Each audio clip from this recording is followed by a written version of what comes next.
the materialistic paradigm still reigns, and it's unfortunate. And it also it reigns at the best universities, and so I think a lot of good scientists have to sort of suppress that part of themselves. I mean, Catherine admitted yesterday on the panel that her colleagues where she works don't know that she's at this conference.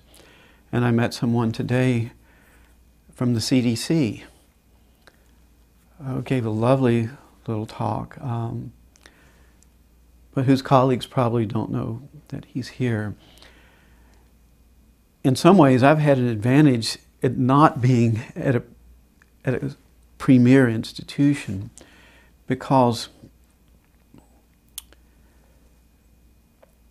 I think the egos are smaller, and because of that, there's a little bit more openness to ideas that are off the beaten path. But I think that in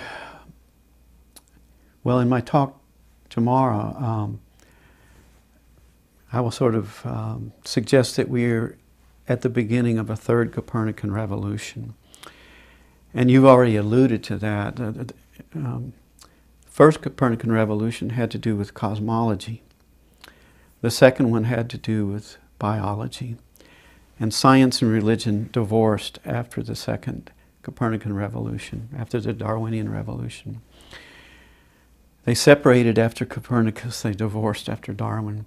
But you've already suggested that we're going to come back. And I think the reason that we have to come back is that what Peter Russell would say, that science now, on the issue of consciousness, is exactly where science was at the time of the Copernican Revolution, desperately trying to fix a broken paradigm by adding more and more epicycles and more mathematical tricks, making it ever more complicated. And finally, the whole house of cards just comes collapsing down. And I think we're close to that point with consciousness, because the materialistic paradigm is just not holding water. Unfortunately, there are a lot of people that are not ready to admit that, but I think we're up against the stops. And one of the interesting things I found out yesterday, there was a talk about the controversy over the TED Talk by Rupert Sheldrake, and I forget the other fellow, Graham Hancock, thank you, whose talks were pulled from the TED website because they were deemed pseudoscience. And the talk yesterday was by Craig Weiler, who blogs on the paranormal. But Craig said that he didn't use the word firestorm, but the normally sort of docile TED followers responded very strongly that you don't need to filter this for us. We're perfectly capable of, making our own judgment on this. And the implication was that of the fact that there was so much pushback is evidence that the old paradigm is beginning to crumble. And largely, perhaps due to the internet, because so much of the information on the internet is unfiltered. I mean, and a lot of it's bogus, but a lot of it's unfiltered and right on. And so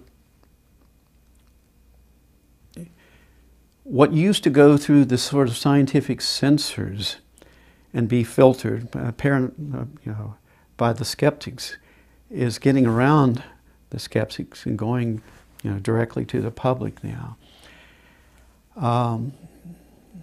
And so my hope is that the materialistic paradigm will crumble. Number one, the assumption of materialism is absolutely unnecessary to the conducting science. And number two, if it crumbles, then these twin paths that you were talking about to make sense of the earth and of our experience and of our cosmos can begin to collaborate once again. And we need that desperately because, as Thomas Berry said, we're in trouble just now because we do not have a good story. We are between stories.